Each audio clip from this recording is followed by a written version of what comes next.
दक्षिण में घमासान 24 फतेह का प्लान। हमारी इस खास पेशकश में आपका स्वागत है। मैं हूं प्रवीण तिवारी। केंद्र की सत्ता में हैट्रिक की तरफ बढ़ रही बीजेपी ने इस बार 370 सीटों का लक्ष्य रखा है। वहीं सहयोगियों के साथ एनडीए इस बार लोकसभा की 400 सीटों पर कब्जा करना चाहता है। सुनने में महज ये आंकड़ा लग रहा है, लेकिन ये गोल आसान नहीं है। इसे हकीकत बनाने के लिए पीएम मोदी ने हर कमजोर नस को ताकत में बदलने के लिए पूरा दम झोंक रखा है। भारतीय जनता पार्टी उत्तर पूर्व और पश्चिम भारत में पहले से बढ़त में है। कमल के सामने अब तक दक्षिण जो है वो सबसे बड़ी चुनौती के तौर पर सामने आया है। इसी के मद्देनजर पीएम मोदी पिछले 80 दिनों में 23 बार साउथ इंडिया के अलग अलग राज्यों में विकास योजनाओं का ऐलान करते नजर आए। बीजेपी आलाकमान का मानना है कि 2024 चुनाव में पार्टी ने जो टारगेट रखा है उसे हासिल करने में इस बार साउथ इंडिया बड़ा मददगार साबित होने वाला है। और अंदाजा भी लगा सकते हैं आप कि उत्तर प्रदेश हो, गुजरात हो, मध्य प्रदेश हो, इन तमाम जगहों पर बीजेपी मजबूत दिखाई देती है। लेकिन जब बात आती है दक्षिण की, और दक्षिण में बहुत ज़्यादा सीटें हैं। पहली बात तो 300 का आंकड़ा पार करने के लिए पिछली बार के प्रदर्शन को दोहराना होगा, जो कि उत्तर भारत में सबसे शानदार प्रदर्शन अभी तक का रहा है। और अगर 400 का टारगेट रख लेते हैं तो दक्षिण भारत में आपको अपनी मजबूत एंट्री दर्ज करानी होगी।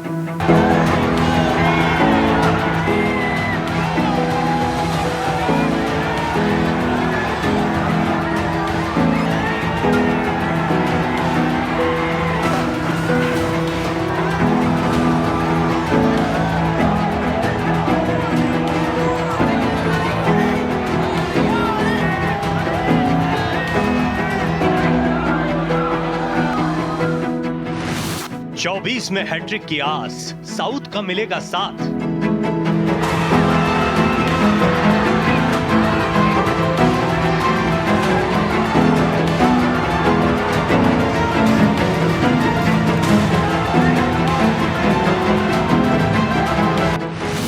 मोदी को 370 का भरोसा, दक्षिण पूरा करेगा कोटा।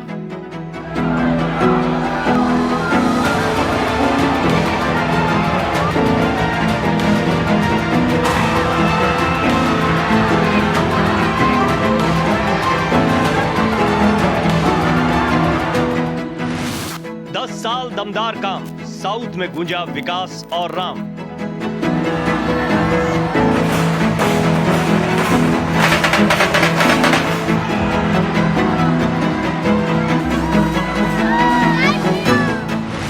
तेलंगाना आंध्र में अच्छा प्रदर्शन, तमिलनाडु केरल में सधे समीकरण।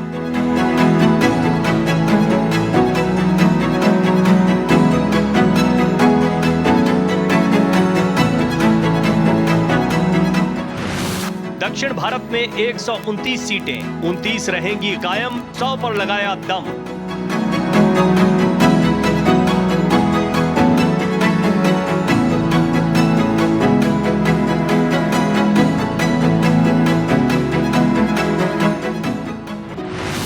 मोदी ने की अगुवाई, 80 दिनों में 23 बार पताका फहराई।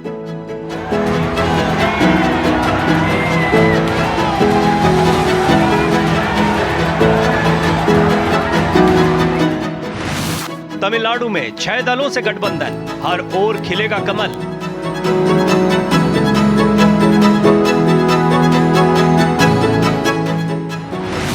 कर्नाटक बना दक्षिण का द्वार, इस बार आंध्र प्रदेश में भी आर पार।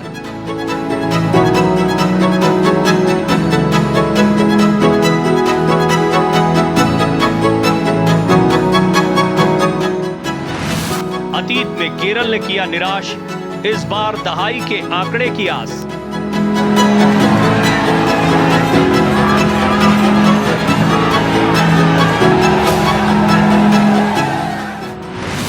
तेलंगाना में अपने दम पर टक्कर, तेलुगु प्रदेश की 10 सीटों पर नजर। एक दशक तक केंद्र सरकार के ठोस काम की बदौलत अब बीजेपी नेतृत्व को भरोसा है कि दक्षिण भारत उसकी कमजोरी नहीं बल्कि ताकत है। इन कामों को अब दक्षिण में रखा जा रहा है।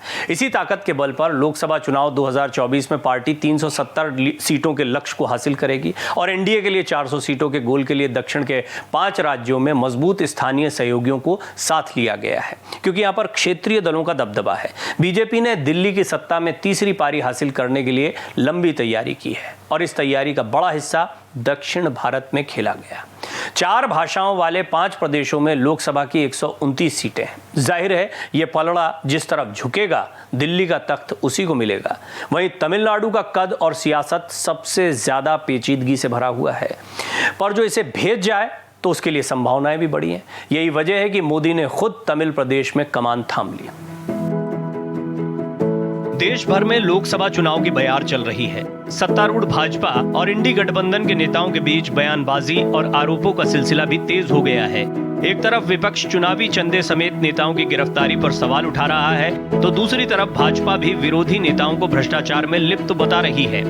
अब केंद्रीय मंत्री नितिन गडकरी ने प्रधानमंत्री नरेंद्र मोदी के 370 सीटों के लक्ष्य पर पूरा भरोसा जताया। उन्होंने कहा कि मौजूदा 288 सीटों में अतिरिक्त सीटें दक्षिण भारत में बढ़त से मिलेंगी।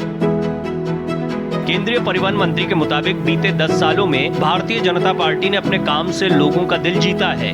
इस बार चुनाव में भाजपा के नेतृत्व वाला राष्ट्रीय जनतांत्रिक गठबंधन 400 सीटें पार करेगा। गडकरी का कहना है कि इसके लिए राज्यवार विश्लेषण करने की जरूरत नहीं है। इस बार हम दक्षिण में सफलता का स्वाद चखेंगे। केंद्रीय मंत्री के अनुसार भाजपा ने तमिलनाडु, केरल, तेलंगाना, आंध्र प्रदेश और कर्नाटक में कड़ी मेहनत की है। उन्होंने कहा कि इन राज्यों में हमारा आधार कम था। तेलंगाना और आंध्र प्रदेश में अच्छे प्रदर्शन के दम पर हम जीत हासिल करेंगे। राज्य वाइज बताने की कोई आवश्यकता नहीं है। इस बार साउथ में हमको बहुत अच्छी सफलता मिलेगी। नॉर्थ ईस्ट और साउथ में हमने जो काम किया है 10 साल में मोदी जी के नेतृत्व में, उसके परिणाम मिलना शुरू हुआ है। मैं मेरे डिपार्टमेंट से 3 लाख करोड़ के काम नॉर्थ ईस्ट में कर रहा हूँ। उसमें से 62,000 करोड़ के काम पूरे हुए हैं और करीब 1.5 लाख करोड़ के काम प्रोसेस में है, शुरू है, और 1 लाख करोड़ के काम और हम लोग शुरू करने वाले हैं।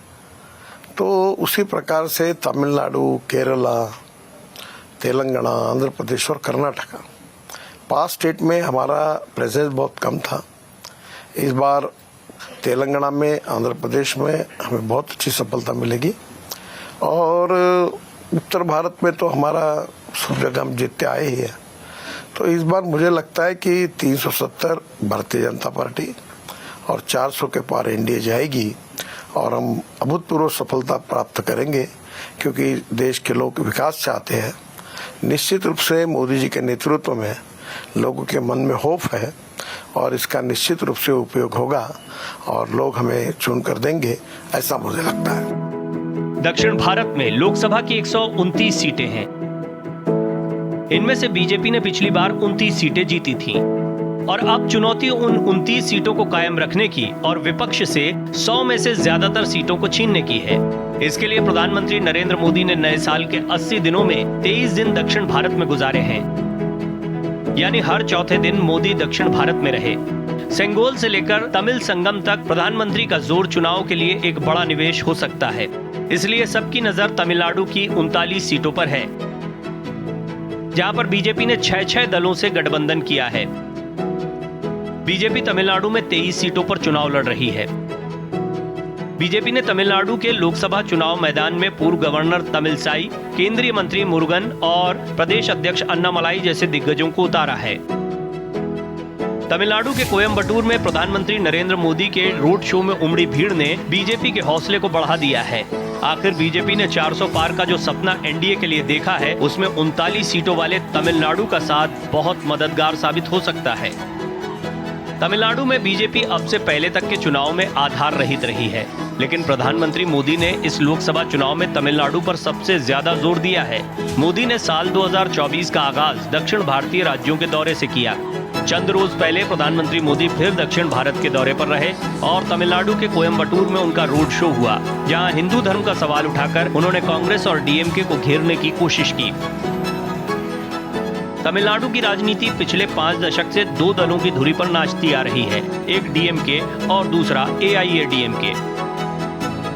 प्रधानमंत्री नरेंद्र मोदी ने द्विपक्षीय राजनीति में एक तीसरा पक्ष खड़ा करने की कोशिश की है। इसके तहत बीजेपी ने तमिलनाडु में 6 दलों से गठबंधन किया है। इनमें सबसे अहम पीएमके है। इसके नेता हैं अंबुमणि रामदोस। इसके अलावा बीजेपी ने तमिल मनीला कांग्रेस और दिनाकरन की अम्मा मक्कल मुनेत्र कड़गम यानी AMMK के साथ भी गठबंधन किया है। बीजेपी यहां एनडीए में बड़े भाई की भूमिका में है, जो खुद उन 39 में से 23 सीटों पर चुनाव लड़ रही है, जबकि पीएम के 10 सीटों पर और MM के 2 सीटों पर चुनाव लड़ेगी। बाकी दलों के लिए 4 सीटें छोड़ी गई हैं। पीएमके को खास तरजीह दी गई है क्योंकि उसका वन्नियार समुदाय पर खासा प्रभुत्व है, जिसकी आबादी करीब 6% है, जो उत्तरी तमिलनाडु में अच्छा खासा प्रभाव रखते हैं। पीएमके को विधानसभा चुनाव में 3.8% वोट और 5 सीटें मिली थी। बीजेपी से गठबंधन में ही 2014 में रामदास ने धर्मपुरी सीट से लोकसभा का चुनाव लड़ा और जीता भी था। प्रधानमंत्री नरेंद्र मोदी तमिलनाडु के लोगों से संवेदना के स्तर पर भी जुड़ते दिख रहे हैं। बीजेपी नए सहयोगियों के जरिए उत्तर तमिलनाडु में अपने लिए जगह बनाना चाहती है।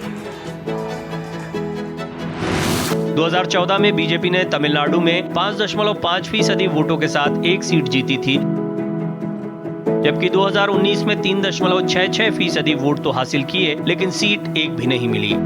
अब एक तो दक्षिण विजय और दूसरे 400 पार का लक्ष्य इसने बीजेपी को तमिलनाडु पर ज्यादा जोर देने के लिए मजबूर कर दिया है। सबसे पुरानी भाषा और संस्कृति वाले तमिल समाज का दिल जीतना इस बार बीजेपी के लिए थोड़ा आसान हो सकता है, क्योंकि पिछले 5 साल प्रधानमंत्री नरेंद्र मोदी लगातार राज्य के दौरे पर आते रहे हैं। पिछले 5 साल से तमिल और काशी के सांस्कृतिक संबंधों पर उनका पूरा जोर रहा है।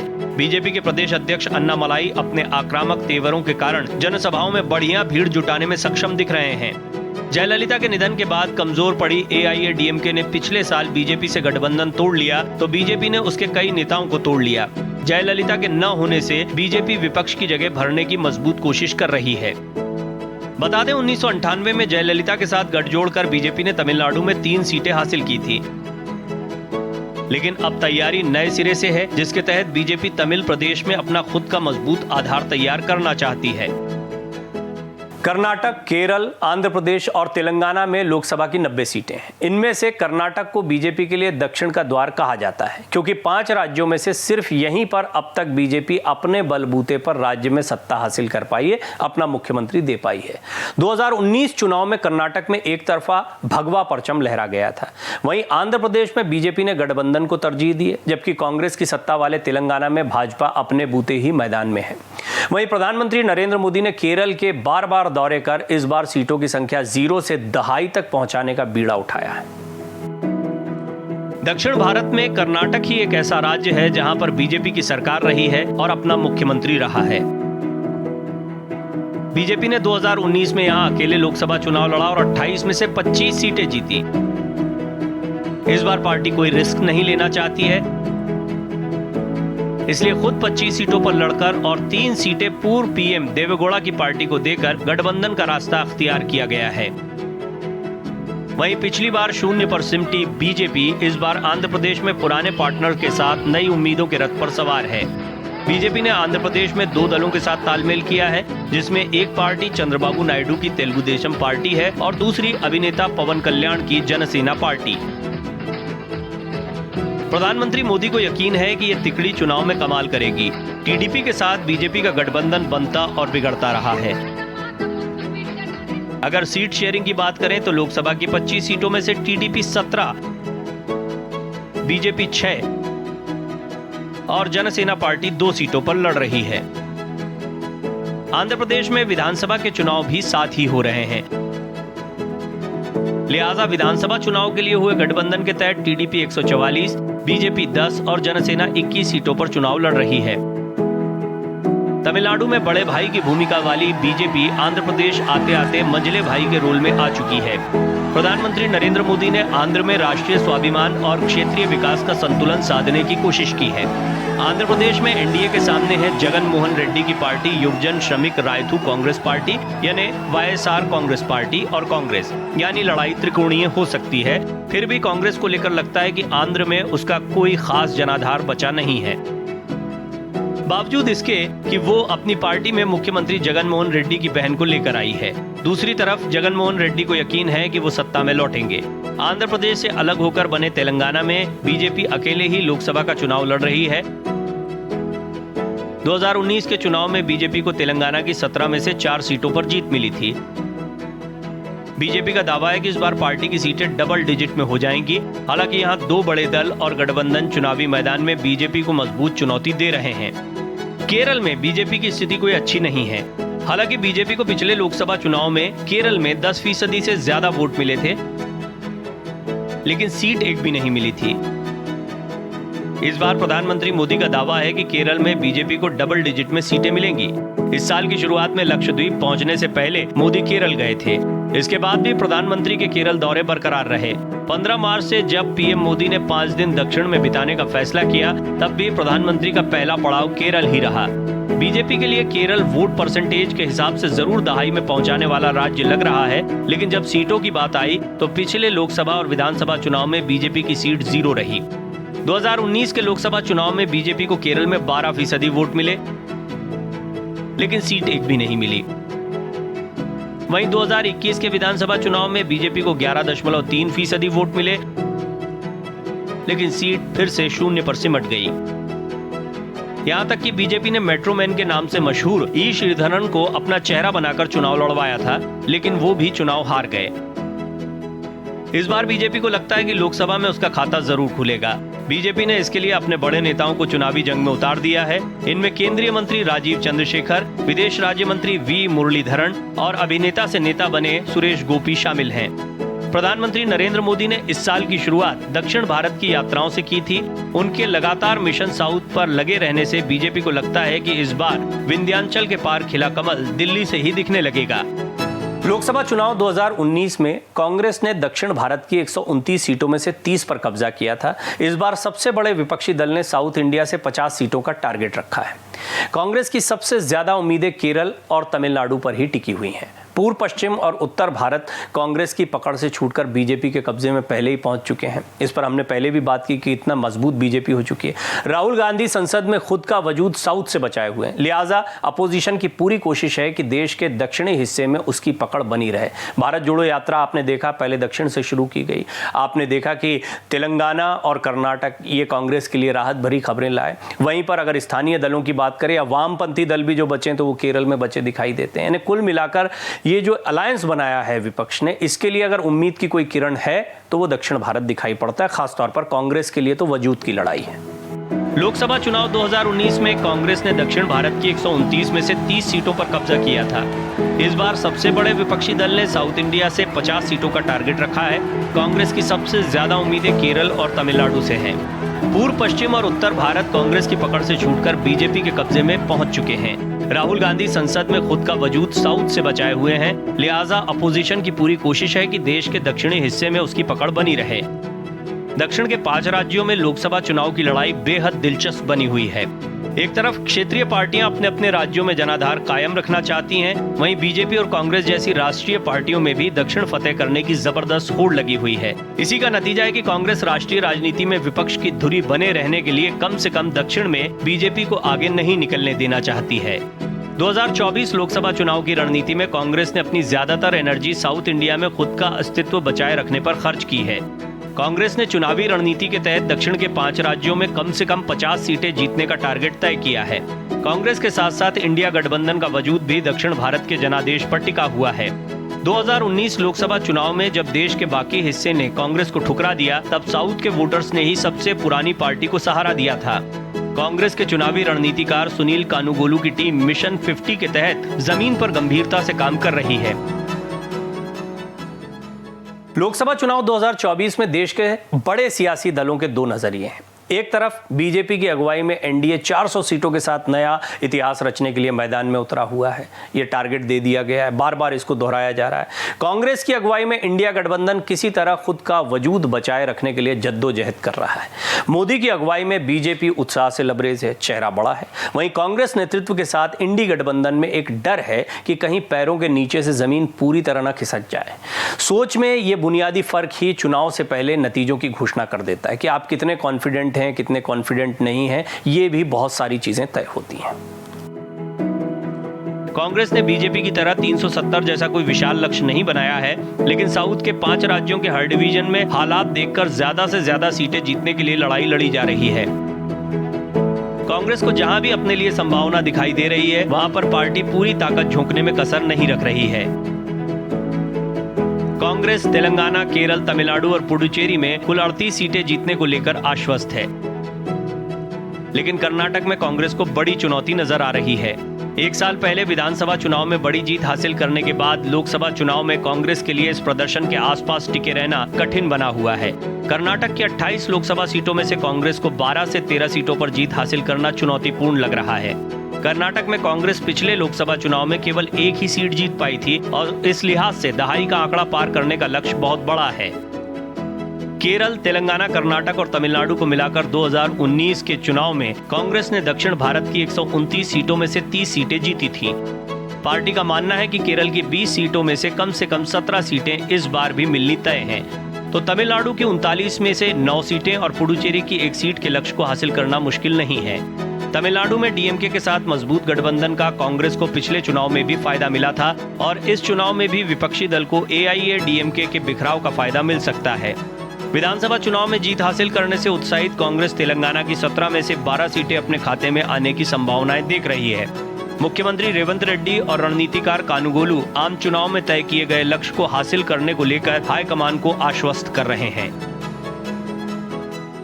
उत्तर प्रदेश, मध्य प्रदेश, गुजरात, राजस्थान, हरियाणा, दिल्ली और कुछ हद तक पंजाब भी। हालांकि पंजाब के सियासी समीकरण बिल्कुल अलग दिखाई देते हैं। फिर स्विंग स्टेट्स हैं, यानी पश्चिम बंगाल, महाराष्ट्र और बिहार जैसे स्टेट हैं। बीजेपी यहां पर ठीक ठाक तैयारी के साथ में इन सभी जगहों पर उतरी हुई है।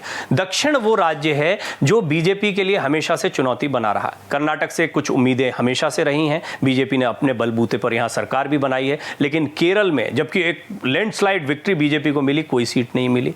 इससे तय होता है कि दक्षिण भारत तक अपनी पकड़ को मजबूत करके बीजेपी पूरे देश की पार्टी के तौर पर सामने आना चाहती है। और निश्चित तौर पर आगामी राजनीति के लिए भी बहुत जरूरी है कि सिर्फ उत्तर भारत के राज्यों तक सीमित न रहते हुए बीजेपी अपना परचम दक्षिण के राज्यों में भी लहराए। और यही वजह है कि इस बार चुनाव से बहुत पहले ही प्रधानमंत्री मोदी ने लगातार दक्षिण राज्यों पर फोकस किया है।